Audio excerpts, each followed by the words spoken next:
Hi, is it good morning or good afternoon where you are?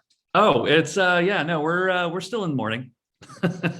Yeah, I'm usually an EST person. Today it's the PST in Okay, Vegas. yeah. Am I getting you from LA? Yes, I'm in LA. Yeah. Now, not originally an LA person. When did you move out there? Well, I was born in Pennsylvania when and I moved out here when I was about 3 years old. So, kind of an LA person in the respect that I've lived here most of my life. But yeah. The Wikipedia kind of stuff says you went to performing arts high school. Is that correct or that's totally incorrect? Yeah, no, that's funny. Um, that is true. I went to LA County High School for the Arts. It was one of the only, sort of good public school scenarios we had during that time, way back thousands of years ago. Yeah. And I was fortunate enough to be accepted. I think it really changed my life. It was a really positive experience for sure.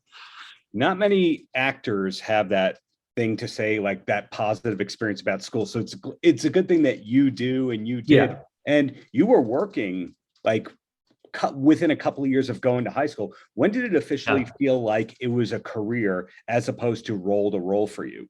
That's interesting. I was really reluctant. I came out. Like acting wasn't necessarily going to be the thing, but it just Oh, it kept working. And as I over the years, I really fell in love with the work. And um, I feel like my career is always evolving. It's constantly changing, and I think I would be I'd be foolish to think otherwise.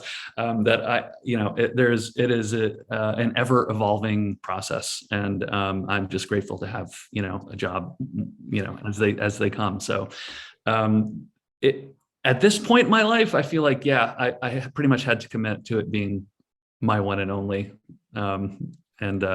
so. I think the career is now. the career is now.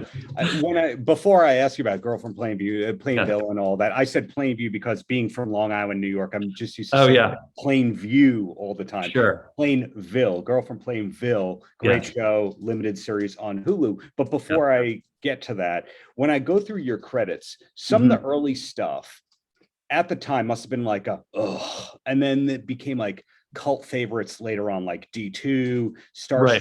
Starship Troopers, 40 Days and 40 Nights. Mm. Never was there a weekend where that wasn't on Comedy Central at some point. Were you proud of these things early on, or were those just jobs before you started being a real in-demand actor where they went, we want the Kai Lennox thing, here's Oh, the Kai Lennox thing?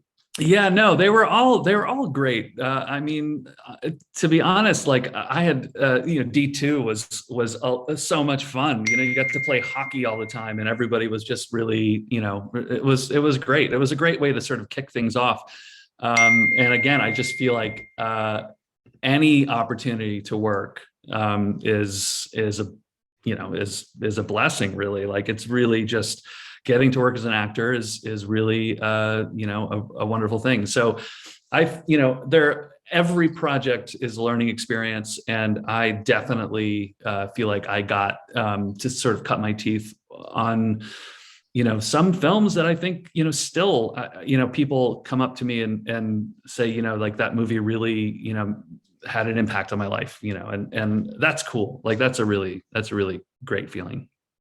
Well, as promised, Girl from Plainville, not Plainview, Plainville, Yeah. based on a true story. And some actors kind of go all in with Mhm. reading everything they can possible on earth, speaking to everybody involved, and other people go, I'll just see the script and take it from there. Which Yeah. one were you with prepping for this role as David Carter? Well, so we had just an incredible amount of research. I think Jesse Barron's article in Esquire, Aaron Lee Carr's documentary, I Love You No Die, there was just so much there. And Liz Hanna and Patrick McManus wrote scripts that were just so full that there wasn't a lot of need to venture beyond that. And honestly, there isn't a lot of information about the Carters out there. And so we pretty much had to rely on those sources to to do the best we could at sort of piecing together the story of this family and the dynamics that existed. So that was really, and we were really fortunate to have all of those resources. I think it's really tough.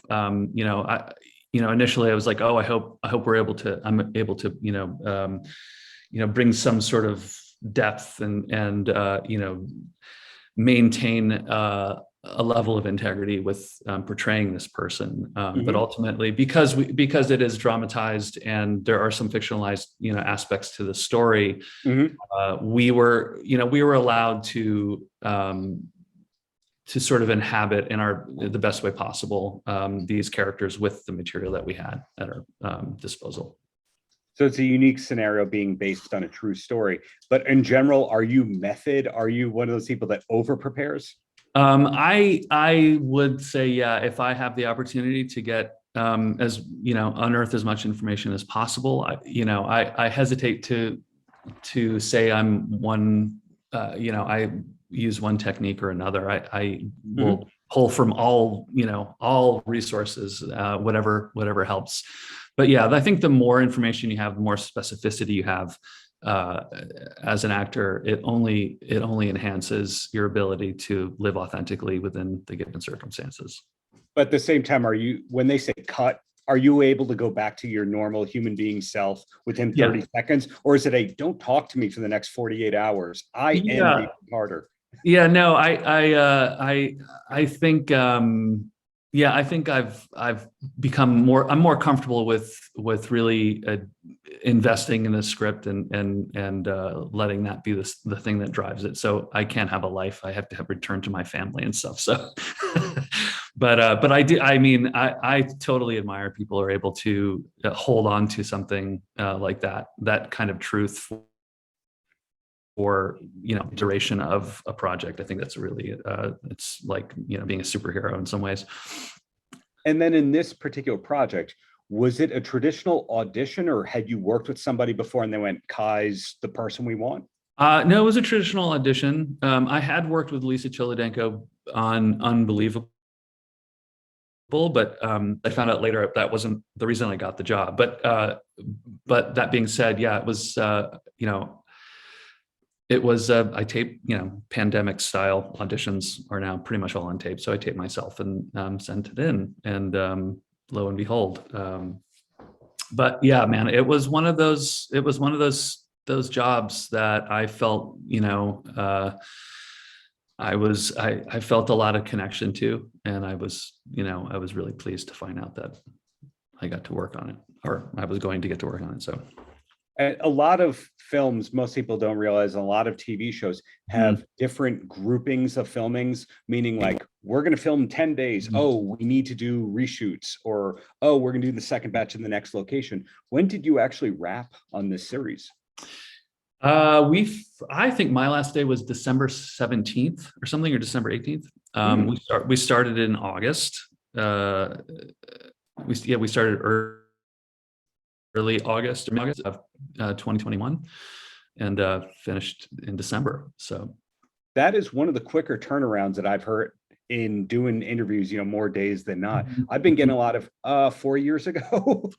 Yeah. No, it's really incredible. I worked on a film just recently that premiered at Sundance called God's Country with Tandy Way Newton, directed by Gillian Higgins. And that was a conversation that I think was, close to 3 years before it was, finally realized. We had pandemic shutdowns, and but we defied the odds. We made it. We were able to finish that film, and it did premiere at Sundance, which was really, really, really great.